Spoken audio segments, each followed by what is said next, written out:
Hello everyone, आज हम पढ़ेंगे नक्स वोमिका मेडिसिन के बारे में। तो जल्दी से इसका कॉमन नेम देख लेते हैं। पॉइजन नट इसका कॉमन नेम है। फैमिली लोगेनेसियाए फैमिली है। प्रूवर कौन थे अब इसके प्रूवर डॉक्टर हैनीमैन सर थे। अब एक इम्पॉर्टेंट चीज़ ये है कि पॉइजन नट क्या होता है, ठीक है, जिसे हम हिंदी में बोलते हैं कुचला। ये जो पॉइजन नट है ना, इसका इस्तेमाल पुराने ज़माने में लोग रोडेंटिसाइड के तौर पे करते थे। अब रोडेंटिसाइड क्या होता है, जैसे फसलों में जो रोडेंट्स घुस जाते हैं, जिनके दो दांत बाहर होते हैं, जैसे गिलहरी, चूहे, तो इन सबको मारने के लिए पॉइजन नट का यूज़ करा जाता था। तो इसलिए आपसे पूछा जा सकता है वाइवा में क्वेश्चन कि इसको रोडेंटिसाइड को किस चीज़ को यूज़ करा जाता था पुराने टाइम में, तो आपको पॉइजन नट बता देना है। और दूसरी बात, एक WWW करके क्वेश्चन होता है कि 3W कौन सी मेडिसिन में आते हैं। ये जो पुराने वाइवा के जो टीचर्स होते हैं, जो पुरानी एज के टीचर्स होते हैं, उनका ये अच्छा फेवरेट क्वेश्चन होता है कि 3W कौन सी मेडिसिन में आते हैं। तो 3W का मतलब होता है वेल्थ, वुमेन और वाइन। तो ये माना जाता है कि जो नक्स वोमिका होती है ये मॉडर्न मेडिसिन होती है, और जो जनरली जो नक्स वोमिका का पर्सन होता है उसको वेल्थ, वुमेन और वाइन, ये 3 चीज़ें चाहिए होती है। तो ये वाइवा में क्वेश्चन पूछा जा सकता है, आपको इसको पता होना चाहिए, कॉमन क्वेश्चन है ये। और इसका प्रूवर कॉमन नेम फैमिली पता होनी चाहिए। Now coming to constitution, one of the best remedies with which to commence treatment of cases that have been drugged by mixture, bitter vegetables, pills, nostrums or quack remedies, especially aromatic or hot medicine, but only if symptom corresponds. Now इसका ये मतलब है कि ऐसी, जैसे कोई patient आपके पास आया और उसने क्या कोई ऐसी मेडिसिन ले रखी हैं, कोई ख़राब झोला छाप रेमेडीज़ ले रखी हैं, जिसके कारण स्पेशली उसने कौन सी एलोपैथी मेडिसिन ले रखी है ख़राब वाली, मीन्स जिससे उससे साइड इफ़ेक्ट आ गए हैं ना। तो उस चीज़ को दूर करने के लिए, उन साइड इफ़ेक्ट्स को दूर करने के लिए हम ये मेडिसिन नक्स वोमिका का इस्तेमाल करते हैं। अगर आपको लग रहा है कि सिम्टम जो हैं वो मैच खा रहे हैं, इसने कोई साइड इफ़ेक्ट वाली ख़राब सी दवाई ले ली है और सिम्टम पेशेंट से मैच खा रहे हैं, तो इस केस में ये बहुत अच्छा वर्क करती है। Now adapted to thin, irritable, careful, zealous person with dark hair and bilious or sanguine temperament. तो पर्सन कैसा होता है, थिन होता है, बहुत ज़्यादा इरिटेबल होगा, मीन्स बात बात पे क्या पर्सन बहुत ज़्यादा चिढ़ जाता है। केयरफुल होता है बहुत ज़्यादा, अपने काम को लेके, अपने आप को लेके, तो सब चीज़ों को लेके बहुत ज़्यादा केयरफुल होता है। जीलस पर्सन मतलब बहुत ज़्यादा हार्ड वर्किंग पर्सन होता है। कैसा पर्सन होगा, मेहनती पर्सन, थिन, इरिटेबल होगा, बात बात पे इरिटेट हो जाएगा। विद डार्क हेयर रहेगा। बिलियस मीन्स ओवर टॉकेटिव, या आप कह लो हैप्पी, ठीक है, गोल मटोल फेस होता है, हैप्पी लोग होते हैं, ऐसा पर्सन होगा, ठीक है। Means full, sanguines mean joyful temperament, happy temperament, enthusiastic temperament, है ना। और फेस रेड रहता है ऐसे लोगों का, जो सैंग्विन टेम्परामेंट वाले लोग होते हैं। देन डिस्पोज टू क्वारलसम मीन्स झगड़ालू प्रकार का व्यक्ति होगा, बात बात पे झगड़ा करेगा, कोई बात बुरी लग जाती है सीधा मुंह पे बोल देता है और झगड़ा करने लगता है। स्पाइटफुल, क्रूअल होगा, मेलिशियस होगा, हार्मिंग, नर्वस होगा बहुत ज़्यादा, और मेलनकोलिक मीन्स जैसे किसी काम में मन नहीं लग रहा, उदास बैठे हैं, किसी काम में मन नहीं लग रहा, वैसा पर्सन होगा। Now debauchers of a thin, irritable and nervous disposition means, debauchers means किसी भी प्लेजर में कोई पर्सन का involvement, body pleasure, sexual pleasure, उन चीज़ों में ये इन्वॉल्व होगा, ठीक है। और थिन होगा, इरिटेबल होगा, नर्वस डिस्पोजिशन होगी, prone to indigestion means indigestion की शिकायत होने की समस्या, मतलब पेशेंट को इंडाइजेशन की समस्या रहती है। नर्वस डिस्पोजिशन मीन्स एंजाइटी रहती है। हीमोरॉइड्स की समस्या रहती है। Person with light hair, blue eyes, low. तो ये हमको किस में देखने को मिलता है, इस मेडिसिन में, मतलब इसका बिल्कुल उल्टा हमें देखने को मिलता है। Nux is chiefly successful with person of ardent character. Ardent character का क्या मतलब होता है, ऐसे लोग जो बहुत अड़ियल होते हैं कि यार मैंने ये चीज़ ठानी है तो मैं इसको करके ही रहूँगा। तो इस प्रकार का व्यक्ति होता है कि जो चीज़ ठानी है वो चीज़ क्या करके रहेगा। ऑफ इरिटेबल इम्पेशंस टेम्परामेंट, बिल्कुल भी इसके अंदर पेशेंस नहीं होता, छोटी छोटी बातों पर उतावला हो जाएगा, इम्पेशेंट हो जाएगा, जल्दी से गुस्सा हो जाता है। स्पाइट और डिसेप्शन मीन्स बहुत ज़्यादा क्रूअल हो जाता है, ठीक है, गुस्सा करने लगता है, क्रूअल हो जाता है, ठीक है। तो इस तरीके का पर्सन होता है। उसके बाद anxiety with irritable and inclination to commit suicide but is afraid to die. अब एक ऐसा पर्सन आप देखोगे, एक ऐसा पेशेंट देखोगे कि जो सुसाइड करने की ठानता है और कर भी लेता है। जैसे ऑरमेटिक मेडिसिन होती है, उसका पेशेंट सुसाइड करना चाहता है और कर भी लेता है। बट नक्स वोमिका का पर्सन भी सुसाइड करना चाहता है बट वो मरने से डरता है। तो ये बात ध्यान में रखने वाली है। नाउ हाइपोकॉन्ड्रियाक मीन्स इतनी पेशेंट को इलनेस नहीं है जितनी वो उसको आपको बता रहा है, ठीक है, उसको मीन्स उसकी इलनेस इतनी है और वो आपको इतनी सारी बता रहा है, डेट इज़ हाइपोकॉन्ड्रियासिस। तो हाइपोकॉन्ड्रियक पर्सन हमें देखने को मिलेगा।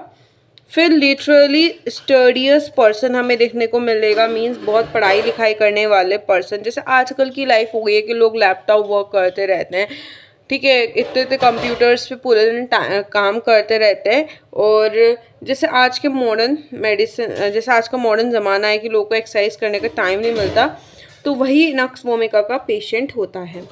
who are too much at home suffer from want of exercise। तो ये क्या पर्सन जो है वो एक जगह टेबल पे बैठे रहता है, घर पे रहेगा तो एक्सरसाइज की नीड होगी। want of exercise means exercise की ज़रूरत है, पर्सन बिल्कुल एक्सरसाइज नहीं करता, एक जगह बैठा रहता है, तो इसको गैस्ट्रिक अब्डोमिनल कंप्लेंट्स रहती हैं, पेट से जुड़ी समस्या जैसे कॉन्स्टिपेशन, हेमोरॉइड्स, ये सब दिक्कतें रहती हैं।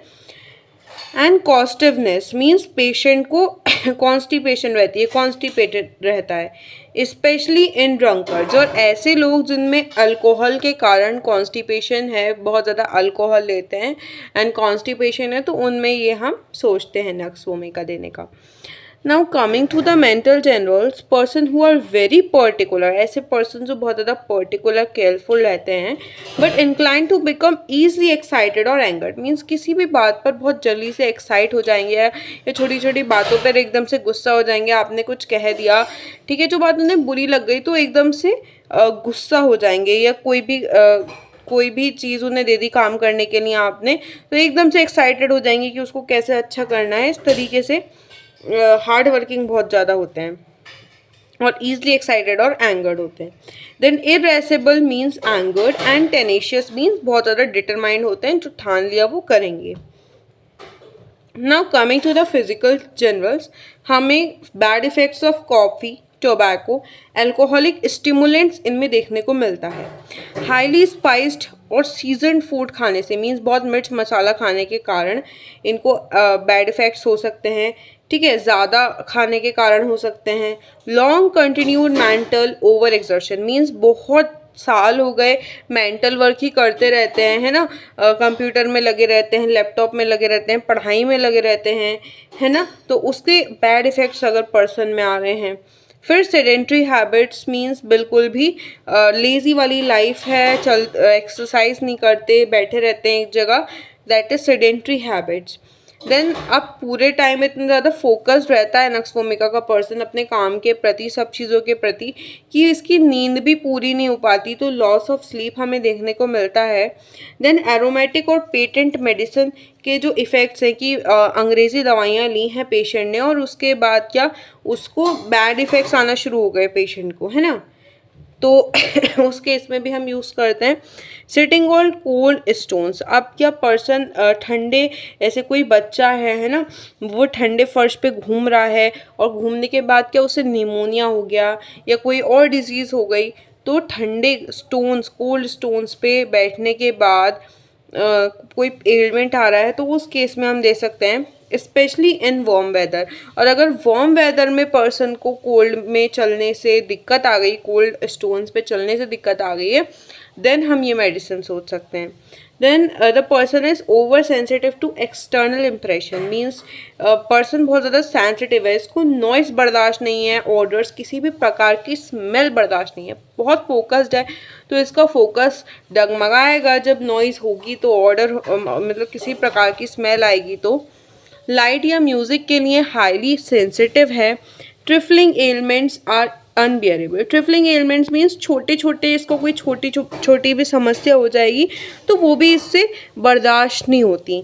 Every harmless word offence, means किसी ने कोई नॉर्मल तू तड़ाक मतलब तू करके भी बात कर दी तो इस पेशेंट को बुरा लग जाता है, ठीक है, तो इसको एक हार्मलेस वर्ड भी ऑफेंड कर जाता है, ईजिली ऑफेंड हो जाता है ये।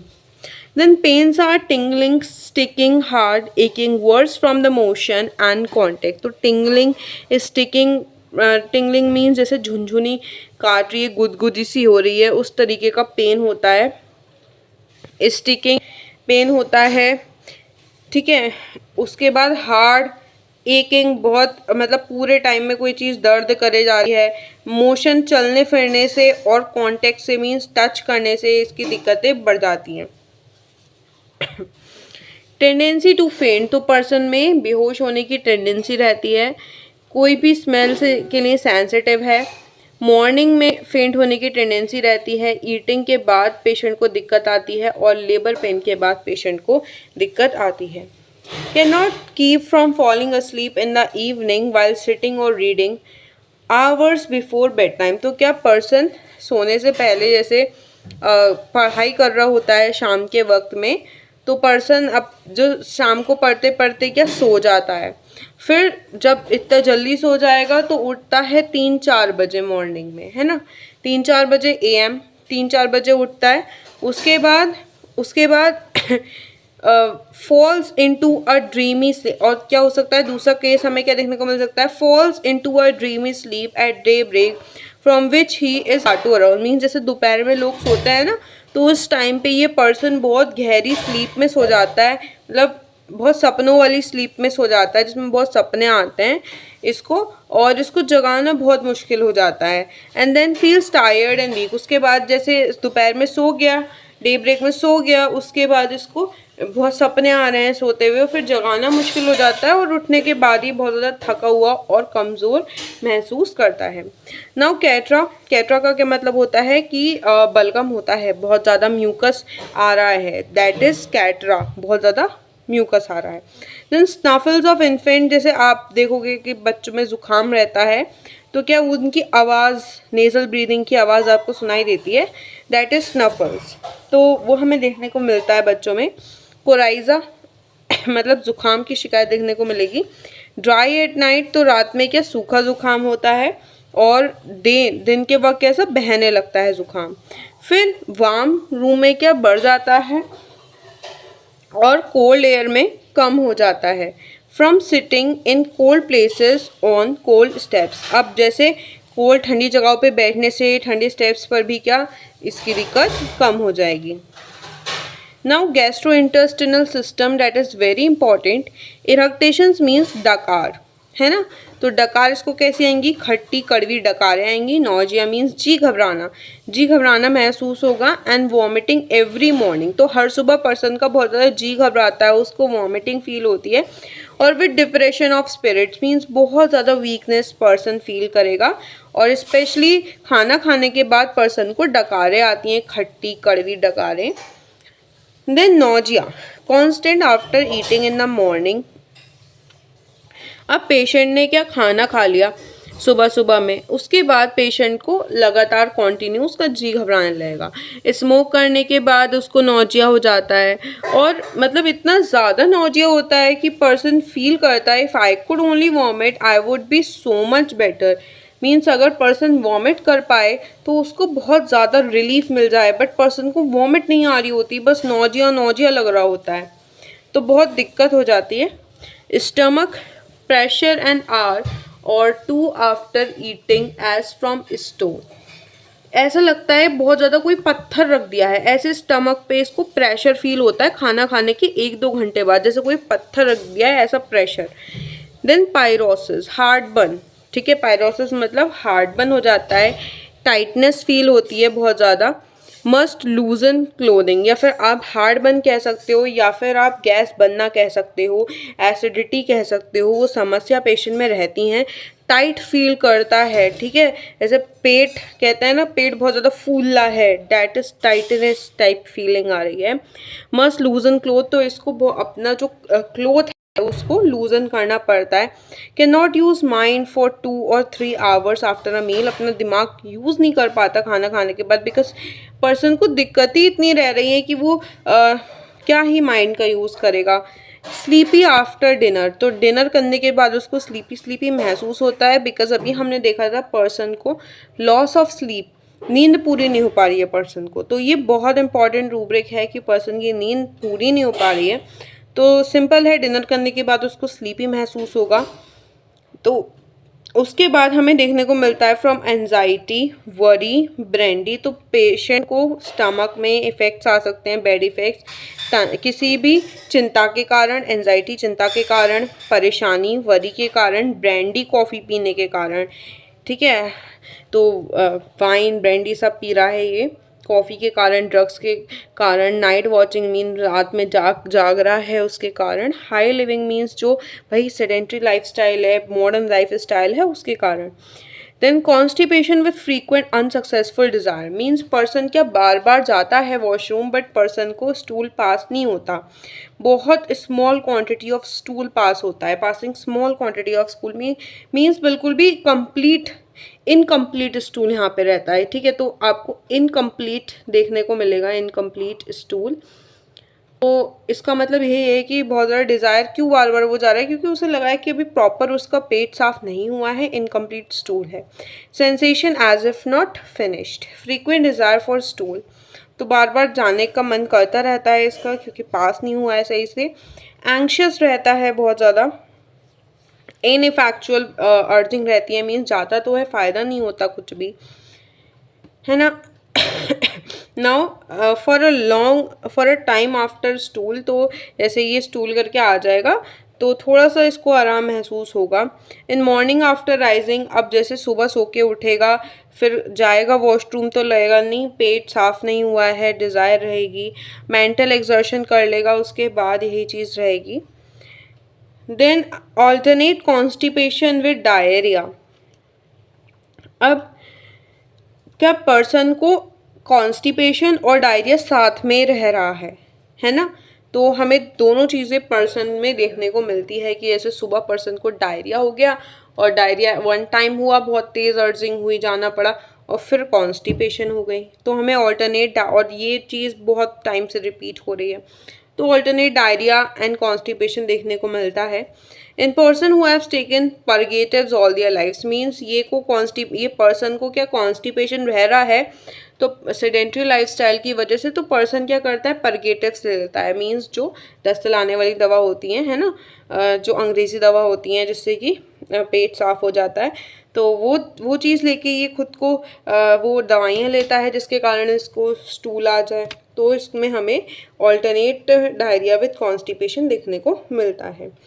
Then strangulated hernia, strangulated hernia क्या होता है कि कोई भी टिश्यू का ओवरग्रोथ हो जाए, स्ट्रैंगुलेटेड का मतलब ये होता है कि कोई भी टिश्यू का ओवरग्रोथ तो हो रहा है, स्ट्रैंगुलेटेड हर्निया में टिश्यू का ओवरग्रोथ तो हो रहा है बट उसमें कोई भी ब्लड सप्लाई नहीं है, स्पेशली अगर अम्बिलिकल रीजन में ऐसा होता है तो डैट इज़ मतलब ये नक्स वोमिका आप सोच सकते हो, जैसे ये पेट है, ये नाभि है और ये अम्बिलिकल रीजन है ना, ये this one is the umbilical region, तो स्ट्रैंगुलेटेड हर्निया हमें इस रीजन में देखने को मिल सकता है mainly.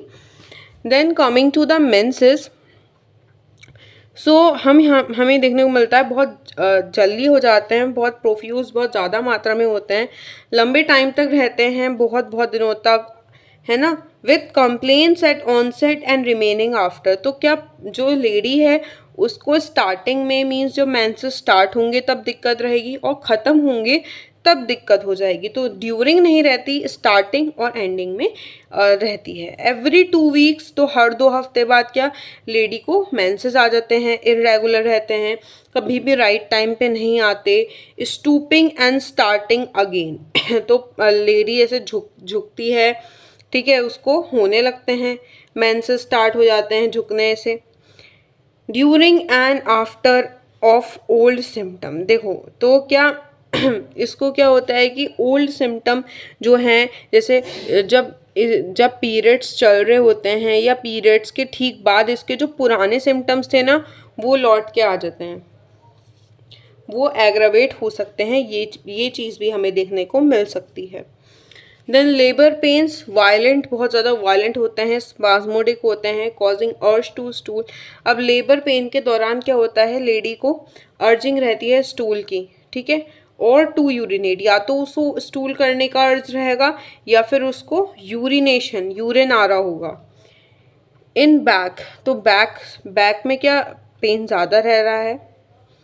Prefers a warm room, और इसको वार्म रूम मतलब वार्म रूम में रिलीफ मिलता है। देन बैक एक, कमर दर्द, must sit up to turn over in bed, lumbago from sexual weakness from masturbation. अब बैक में दर्द देखने को तो मिल रहा है तो इतना ज़्यादा दर्द रहता है इसके कि पहले इसको करवट लेनी होती है, तो पहले उठता है, बैठता है, मीन्स पहले बैठेगा करवट लेने के लिए, उसके बाद करवट लेगा, तो इतना दर्द रहता है। देन लंबागो हम बैक पेन को ही कहते हैं, और सेक्सुअल वीकनेस के कारण इसको बैक पेन आ सकता है। मैस्टरबेशन इतनी करता है कि इसको बाद में बैक पेन की शिकायत रहने लगी है। देन नर्वस सिस्टम में हमें कन्वर्जेंस देखने को मिलते हैं। कन्वर्जेंस मीन्स कि आपका इनवॉलेंट्री मूवमेंट हो रहा है किसी भी चीज़ का, ठीक है, that is convergence with consciousness. तो इसको अनकॉन्शियसली नहीं होते, इसको कॉन्शियस, इसको मालूम है इसको कन्वर्जेंस हो रहे हैं, जो कि एंगर के कारण कि इसने गुस्सा करा तो कन्वर्जन होने लगे। इमोशन के कारण, ठीक है, इमोशनल हो गया, रो गया, कुछ भी, उसके कारण अगर कन्वर्जेंस होने लगे, टच के कारण, मूव चलते हुए इसको होने लगे, तो हम ये सोच सकते हैं। देन फीवर, रिपेंजेंस टू कोल्ड और टू कोल्ड एयर, तो ठंड लगने के कारण क्या पर्सन को फीवर हो जाता है या ठंडी हवा लगने के कारण। चिली और ऑन लीस्ट मूवमेंट मीन्स ज़रा सी भी ठंड मतलब क्या इसको आपको बिल्कुल कवर करना पड़ता है। जैसे बुखार हो रहा है तो पर्सन अपने ऊपर पूरा ब्लैंकेट ओढ़े रहेगा, अगर ज़रा सा भी उसको मूव करा, उसका ब्लैंकेट को हटाया, तो उसको ठंड लगने लगती है एकदम से। Must be cover in every stage of fever, तो चाहे चिल हो, फीवर का स्टेज चिल मतलब जो ठंड से पहले जाड़ा लगता है, चाहे हीट स्टेज हो, द बॉडी बर्न करती है, और इवन अगर स्वेटिंग भी हो रही है, पर्सन को पसीना भी आ रहा है, तभी भी पर्सन को कवर, वो बॉडी कवर कर रखेगा। जैसे हम जनरली देखते हैं ना, स्वेट के टाइम पे पसीना आने लगता है तो जो पेशेंट होता है वो अपना बेड कवर हटा देता है, बट हमें यहाँ देखने को मिल रहा है कि ये पर्सन स्वेट भी आ रहा होगा तभी भी कवर्ड करेगा खुद को। देन फीवर, ग्रेट हीट, बहुत हीट रहती है, पूरी बॉडी बर्न कर रही होती है, burning hot, face red and hot रहता है, जो कि हमें बैलेडोना में भी देखने को मिलता है। Yet patient can not move और uncover without being chilly, but face देखो आप कितना गर्म हो रहा है, रेड एंड हॉट हो रहा है, बर्न हो रही है, बहुत ज़्यादा हीट है, बट पेशेंट अनकवर नहीं कर रहा खुद को, है ना, अगर वो अनकवर करेगा तो उसे ठंड लग रही है। देन मॉडलिटीज़ हम देखते हैं तो मॉर्निंग में पेशेंट की दिक्कत बढ़ जाती है। देन वेकिंग एट 4 AM, 4 बजे जो उठता है तब दिक्कत बढ़ जाती है। मेंटली काम करता है तो बढ़ जाती है ईटिंग या ओवर ईटिंग के कारण, टच के कारण, नॉइस से, एंगर से, स्पाइसेस से, नारकोटिक्स मीन्स ड्रग्स वगैरह जो होते हैं उनसे, ड्राई वेदर से हो जाती है, कोल्ड एयर में दिक्कत हो जाती है। आराम किससे मिलता है? इवनिंग में आराम मिलता है, जब पर्सन रेस्ट कर रहा होता है तब मिलता है। लेटने से आराम मिलता है, डैम्प वेट वेदर में आराम मिलता है। Now coming to relations, complementary sulphur in early or disease, तो ये मेडिसिन कॉम्प्लीमेंट्री मेडिसिन है सल्फर की सभी अर्ली डिजीजेस में। Then inimical to zinc must not be used before or after. Inimical वो होती है जिससे आप ये मेडिसिन के साथ या बाद में, जैसे इससे पहले बाद में यूज़ नहीं करनी चाहिए। डेट इज जिंक आपको यूज़ नहीं करनी है। देन फॉलोज वेल आफ्टर, तो इसके ये किसके बाद अच्छा काम करती है? आर्सेनिक, ईपीएम, उसके बाद फॉस्फोरस, उसके बाद सीपिया एंड सल्फर। देन इसके बाद कौन अच्छा काम करती है? ब्राइनिया काम करती है, पल्सिटिला और सल्फर। नक शुड नॉट बी गिवन और on retiring on what is better several hours before going to bed. It acts better during the repose of mind or body. Means जैसे सोने से पहले नहीं देना है इसको, जब बॉडी काम कर रही होगी दिन में तब दोगे तो ज़्यादा अच्छा वर्क करेगी। I hope this helps. Thank you.